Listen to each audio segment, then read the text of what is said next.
नमस्ते, सत श्री अकाल, आदाब। मैं एडवोकेट हरी लाइव पुर्तगाल में हरी की तरफ से आप सभी का स्वागत करता हूं। तो दोस्तों, मैंने ये वीडियो बनाई हुई है। कई लोग जब आपको फाल्टा आता है तो आपको सीटीटी से डॉक्यूमेंट आईमा में भेजने होते हैं, आयरन में भेजने होते हैं या आईएमटी में भेजने होते हैं, कहीं पे भी भेजने होते हैं। तो कई लोग गलती करते हैं कि वो जाते हैं, बस एक एनवलप लेते हैं और उसके ऊपर आपका डायरेक्टली आप एड्रेस डाल के आप सेंड कर देते हो। तो नहीं, ऐसा नहीं करना है। मैं आपको प्रॉपर वे बताऊंगा, ठीक है। गलतियां ना करो ताकि आपका प्रॉब्लम ना है, क्योंकि कई लोगों को ये नहीं पता होता कि सर जी सीटीटी से हमारा पहुंचा कि नहीं पहुंचा। तो देखो, ये होता है कि नॉर्मल सीटीटी जो रजिस्टर है पर आप ट्रैक कर सकते हो, सारी चीजें कर सकते हो कि पहुंचा कि नहीं पहुंचा, ठीक है।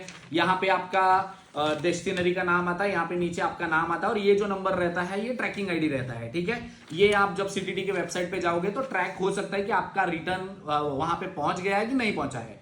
पर अगर आप ये नॉर्मल तरीके से आपको करना रहेगा, कम पैसे लगते हैं, 3-4 यूरो लगते हैं और आप वजन के ऊपर होता है बेसिकली, तो आप इससे सेंड कर सकते हो, ठीक है।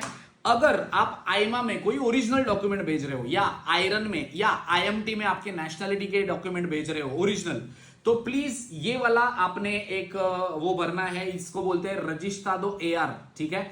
ये आपने भरना है। क्यों, मैं बताता हूं। इधर आपने आईएमटी का, आईमा का या आयरन का इंफॉर्मेशन यहां पे फिल करना है और यहां पे अपना लिखना हुआ है, ठीक है।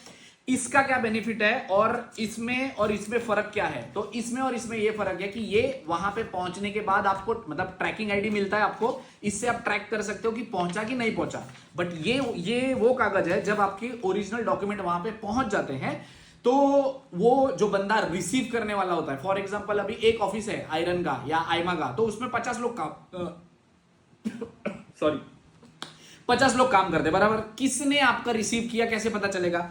इसमें आपको पता नहीं चलेगा कि किसने रिसीव किया, बट इसमें आपको जरूर पता चलेगा कि किसने रिसीव किया।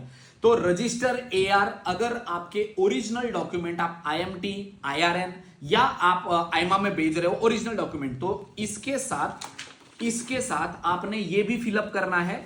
जब आपको ट्रैकिंग आईडी तो यही रहेगा, दोनों एक साथ ही जाएंगे ये, ठीक है। ये एक नॉर्मल आप अकेले भी कर सकते हो, अगर करना रहेगा तो ये साथ में भी कर सकते हो। जब आपका आप सीटीटी भेज देते हो तो ट्रैकिंग आईडी आपका ये रहता है, इससे आप ट्रैक कर सकते हो पहुंचा नहीं पहुंचा।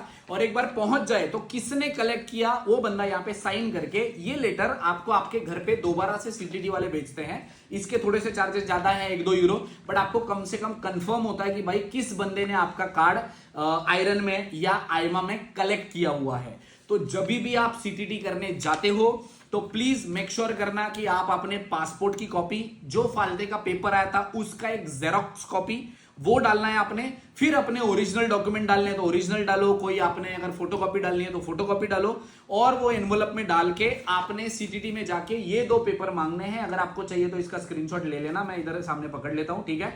ये पेपर आपका यहाँ पे ट्रैकिंग आईडी होता है, ये ट्रैकिंग आईडी होता है, आपको पता चलेगा कि पहुंचा कि नहीं पहुंचा। और ये जो पेपर होता है ये रजिस्टर एआर होता है, जो जब आपका आयरन में या आईमा में पहुंचता है कार्ड, तो जिस बंदे ने कलेक्ट किया ये कागज आपको रिटर्न आपके घर पे सीटीटी वाले भेजते हैं, ताकि आपके पास एक प्रूफ रहे कि भाई आपने सीटीटी से आईमा में भेजा था और आईमा के एक बंदे ने, फॉर एग्जांपल पेद्रो ने, एंटोनियो ने कलेक्ट किया आपका, तो इसमें उसका नाम रहता है और साइन रहता है, और ये आपको बहुत बेनिफिट करता है। तो अभी अगर आपको टाइम एक्सटेंशन लेना है, आपका कोई फाल्टा आया है, आईएमटी का आया है, आयरन का आया है, ड्राइविंग लाइसेंस या नेशनलिटी का आया है, या आईमा का रिन्यूअल का आया हुआ है, या किसी भी तरीके का आया हुआ है, तो आप ये फिलअप करके सीटीटी से इसके साथ आप भेज सकते हो, अपने पासपोर्ट के साथ, पासपोर्ट की कॉपी के साथ, और आपका जो फाल्टे का पेपर था उसके साथ। अगर फैमिली यूनिफिकेशन का भी फाल्टा आया है तो आपने इसी के साथ भेजना है, ठीक है।